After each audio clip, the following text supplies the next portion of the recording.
Good evening, and welcome to this episode of Whiskey Wednesday.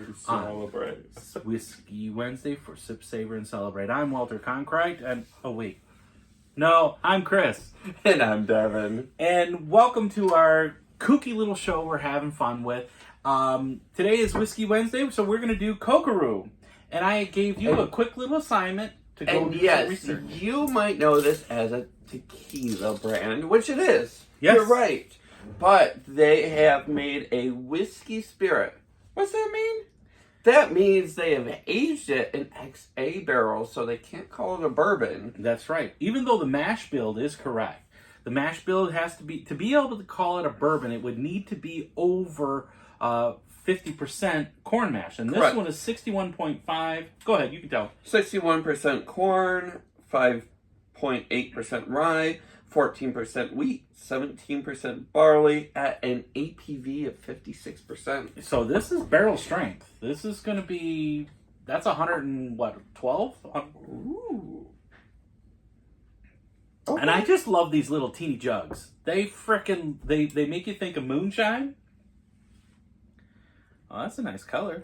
That's what I was saying. I'm like, okay, the nose is good, the color is good. And with all purposes, if it wasn't aged in a used barrel, it would be a bourbon. Because it's made here in America at their distillery in Tennessee.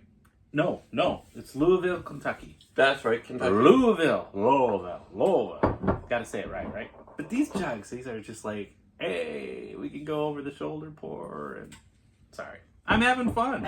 Yeah, you show us that over the shoulder pour. Over the shoulder pour. And not miss. You ever see miss your glass. No. I wonder how he does it, because if you ever watch, on Instagram, if you follow Aunt Nacio and our friend Renee at Aunt Nacio, he has this big, huge jug of tequila, and he'll do the over the shoulder pour.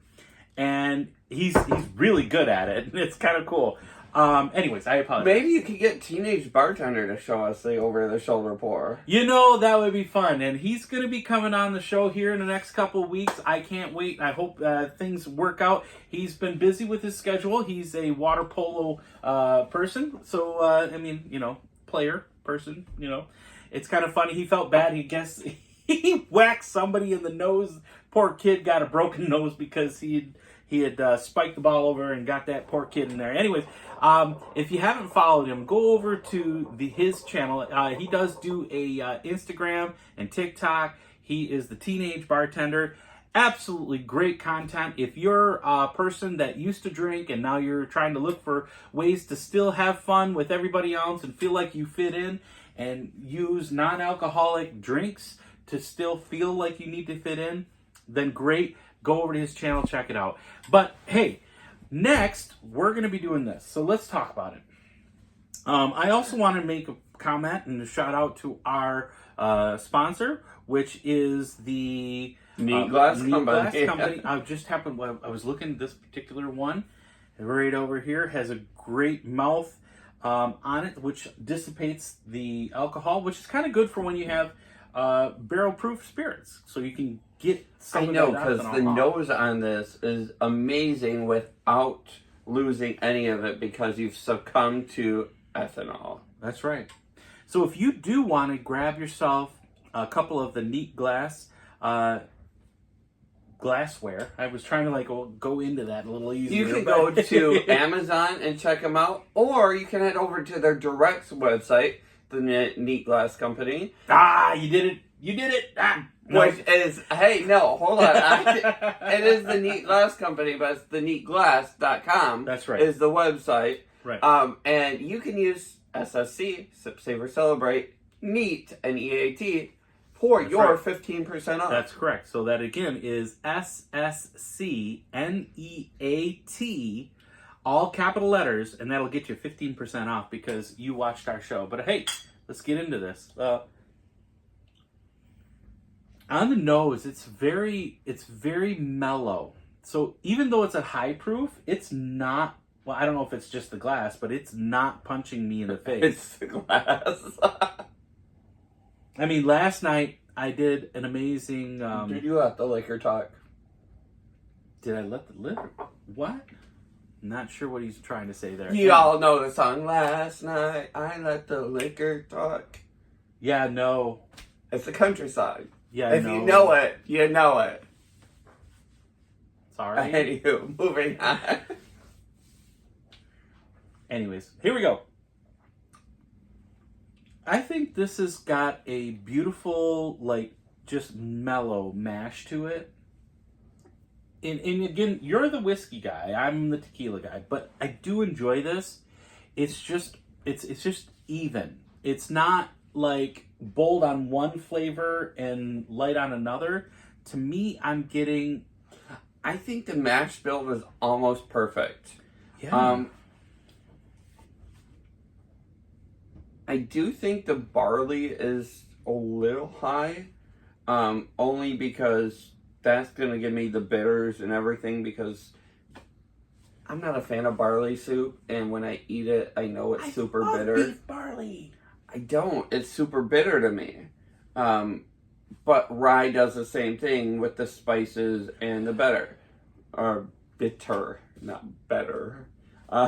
So, to me, I'm thinking... I know I want to get descriptive of this. I want to say, to me, I'm getting... Because, like, I want to say I get corn, but I don't get all the way corn. And I don't get it all the way rye, that's spice. I want to say it's kind of like a... You get the wheat with the corn mix. I think I get more which gives you that kind of sweet essence on the nose. I know this is going to sound weird, but it's kind of like a fresh baked bread. Like white. Not wheat bread, but like a white bread. What'd you call me? I didn't call you no cracker. I want to say it's slight.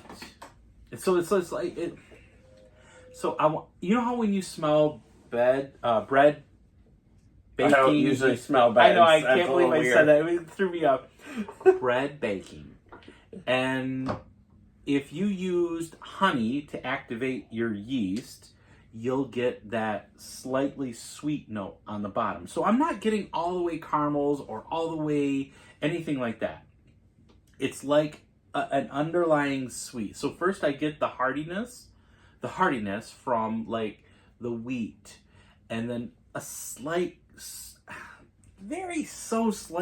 sweet corn, because it's not, I want it to be sweet so I can say, hey, it's sweet.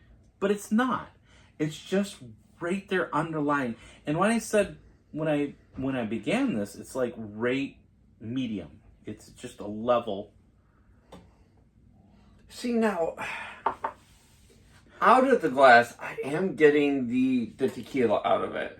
You do? Like the nose. For me, it's right around that, like, 11:30. You get that burst of mint with the cooked tequila. I do get that out of the barrel.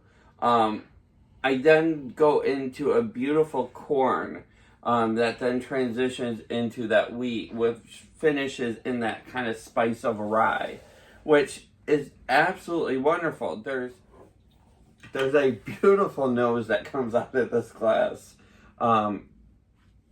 which is complex to me. So I'm starting to get something to open up. At first it was just like nothing, but just like all of it at once, like an equal part of corn and wheat and all that, but it's still the bread.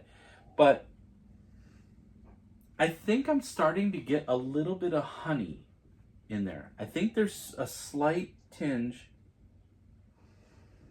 of honey, and then now the rye is starting to speak. But it's underlying. The rye is not as spicy as some of the other whiskeys that we get. Well, let's get into the tasting. Salud. Oh, wow. Wow. Mm-hmm. I did not expect that.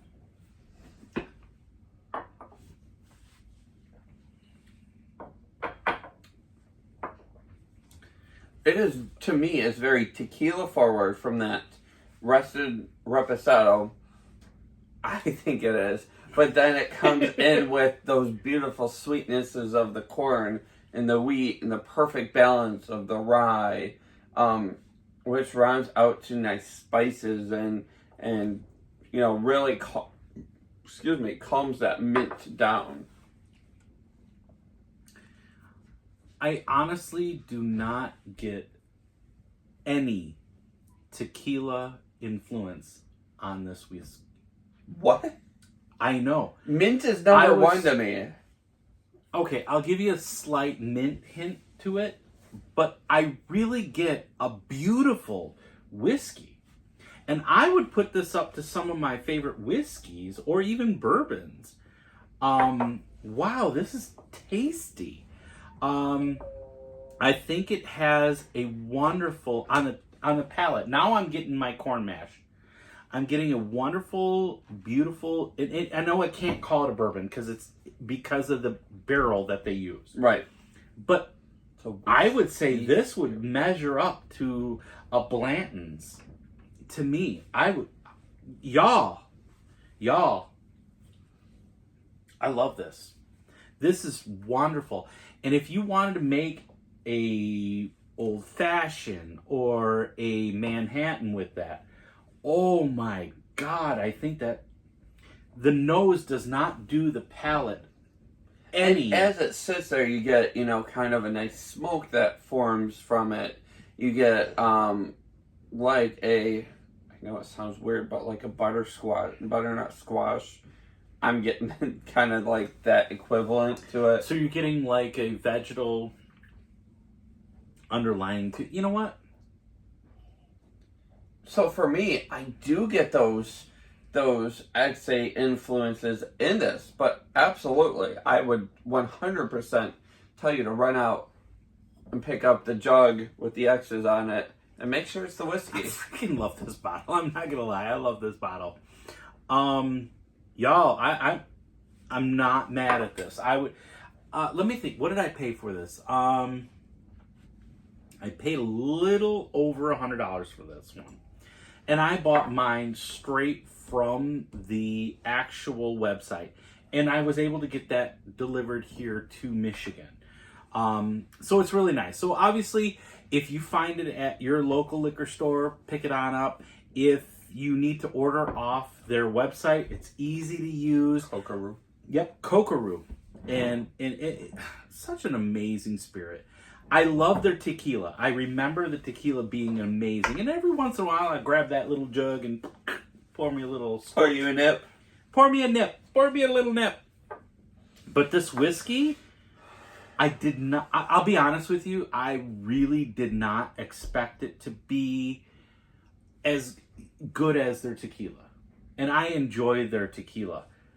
I didn't expect this to be as good as it is. It is really good. But that's my opinion. And I always say, make sure you drink what you like. Drink out of what you like. So if you prefer a different drinking receptacle. Apparatus. Ooh. I say receptacle. But anyway. You are a receptacle. You're killing me, bro. Thanks, guys, for tuning in. Please make sure you hit the subscribe button, the notification bell, and share us on your socials. Thanks again for commenting all that you keep notifying us on. And helping us hit that 550 mark. We are almost there. We're humbled. We appreciate you tuning in to us.